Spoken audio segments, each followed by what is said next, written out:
Hello fellow Hudnuts, this is Steve, aka Iceblade 10, checking in with my 1954 Hudson Hornet. Been working on a project installing twin H power since the fall. Finally got it enough to run and drive today, so that's exciting. So I thought I'd post a video, show you how it runs, and give you a little tour of the car. So this car was actually my grandfather's way back when. Then my uncle had it for, I guess since the early 90s, and I've got it about 2 years ago. So I've slowly been, changing things and making it mine.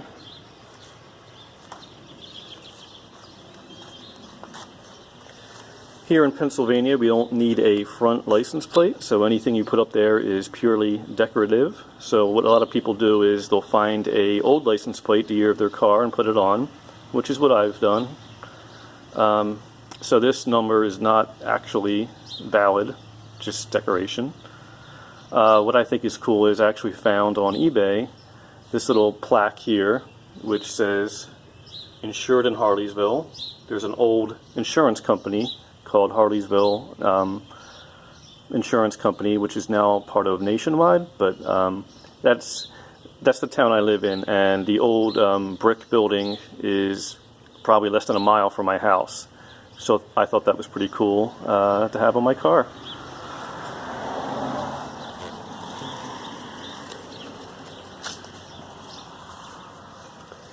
I got the Hornet emblems facing the correct way thanks to Ray, aka Duncan, on the from Canada on the forums. My uncle had them installed backwards, so they were basically, facing the angle that way. So thank you, Ray Duncan, for that. This is my favorite angle of the Hudson, is the side view. It just has that long, sleek look, like an old Zeppelin or cigarette or something. And thanks to Richard D, he got me some new hubcaps. I haven't installed them yet, but once I get them squared away, I will. I think they'll look even nicer than these. See a lot of character dings on my side molding here and there. Actually, this side isn't too bad. The other side has more. There's a couple. There's my wheel chock because I don't trust the emergency brake. And here's the trunk. You see, I need to put my twin H emblem right here. Still looking for a good one. I have a reproduction one I got on eBay. Not really happy with it. It's not very crisp. It looks pretty cheap. So I think I'm holding out to get a nice original or a really nice reproduction one. I don't know. I kind of feel like having a bad emblem is probably worse than having no emblem. And there's my PA Antique Historic plates. I always feel special. It's not just an antique car, it's an antique historic car. And those are my backup light delete plates. Because, who wants to pay the $1.83 to get backup lights? Back in the day. This car, it was a pretty basic model for then. It did not have a lot of options, this particular car, other than the automatic transmission, and I think it had the nicer interior seats.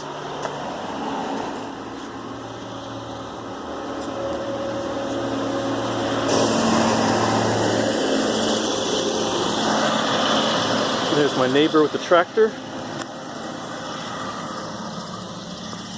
Alright, let's take a look at the interior. There's the cigarette hole my uncle put in when he was driving. Not a good idea to smoke while driving one of these cars.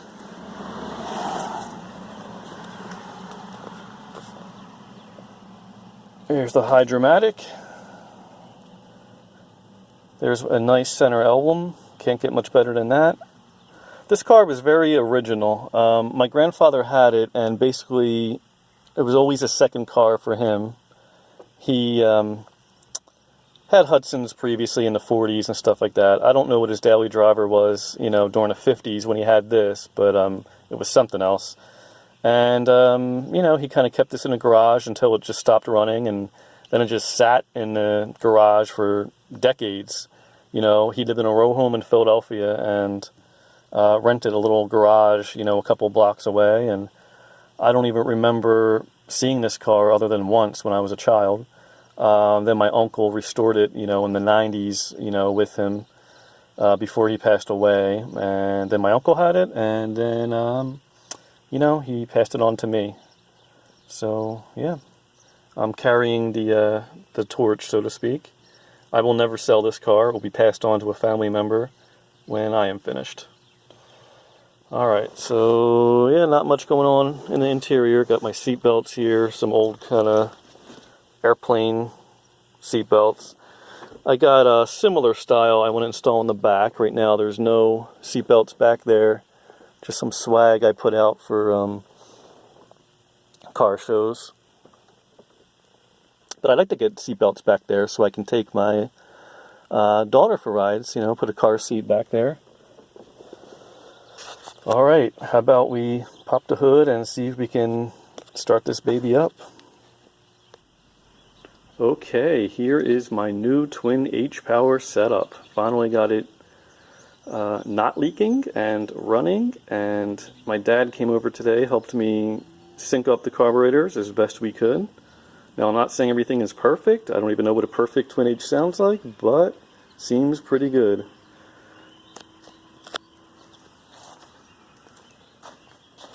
So I had a lot of problems making these fuel lines. You know, I used a cheap tool that they loan you for free at Advance Auto, and it basically is a good instrument for making scrap fuel lines, you know. They would just leak all over the place. They were extremely crooked and just not good. I, you know, finally just gave up and splurged and spent the money and bought a hydraulic fuel line maker, and it was a great decision.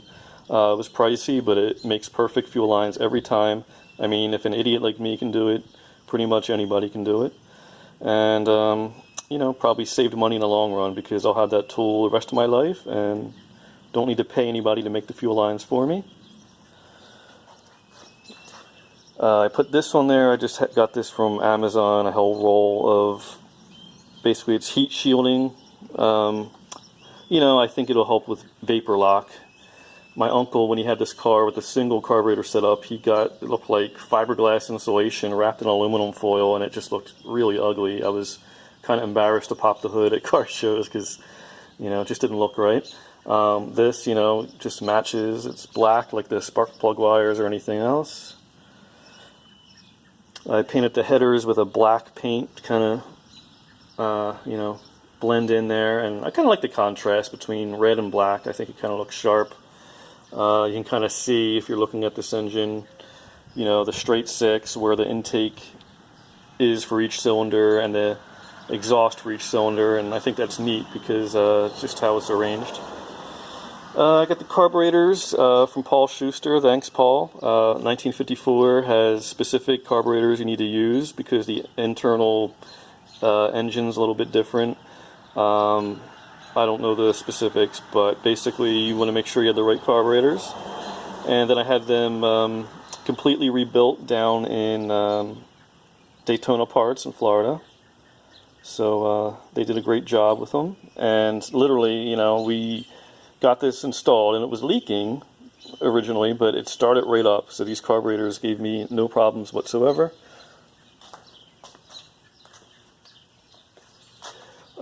Air cleaners are a little bit crooked. We adjusted them as best we could, but we didn't want to strain the brackets too much. I don't know if these are supposed to be absolutely perfect or not, but I think they're kind of good enough. Like most things on this car, it's good enough. Installed the oil filter last year. I had a lot of posts on that just to get the right hoses and stuff like that. Got that from Wildrick Auto Parts. They have a lot of Hudson stuff. It was already restored, which is nice. All I had to do was bolt it on. And still have the original 6-volt wiring. No 12-volt conversion here. In fact, you can see some of the wiring here. You see this cracking. I don't know if this is original paint or not. I'll have to ask my uncle. It could very well be original paint. The firewall looks very original compared to the other paint in the car. So again, I don't know if that's original paint or what was going on. He didn't really want to paint the car, but what happened was the whole car kind of looked like this, just from sitting in a garage for decades and not getting any kind of wax or anything like that. So no rust whatsoever, really, which for a car in the Northeast is pretty remarkable. But it spent nearly its entire life in a garage, so you know, that's really cool. The other thing about that was pretty much every trim piece that you could imagine is original to this car. What didn't sit in a junkyard and get stuff pulled off or anything like that. Everything was there. So that's pretty neat. Alright, I think the only thing left to do is start her up. Last thing I'll show you here is my keys that I think are pretty cool. Got the keychain on eBay. This is actually Tool Check, Hudson Motor Car Company. If you lose this, you have to pay 25 cents. This is what the machinist would hang on the machine, basically to call dibs that they want to work on the machine, from what I understand. You can still find these on eBay if you want one. They make cool little keychains. Who knows, maybe this guy, employee number 36323, maybe he made some of the parts on this car back then. I have no idea. And I got these nifty little keys again from Wildrix. He will sell the blanks. You can have any locksmith cut them for you, and they're just cool. You know, this is what the keys would have looked like back when you bought the car new. Alright, without further ado, let's try to start this thing.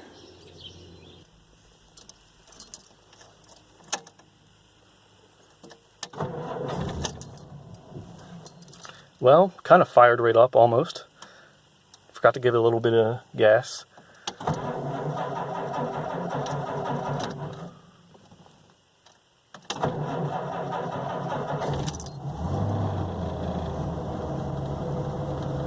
There we go. Wasn't quite as smooth as I hoped for this video, but you get the idea.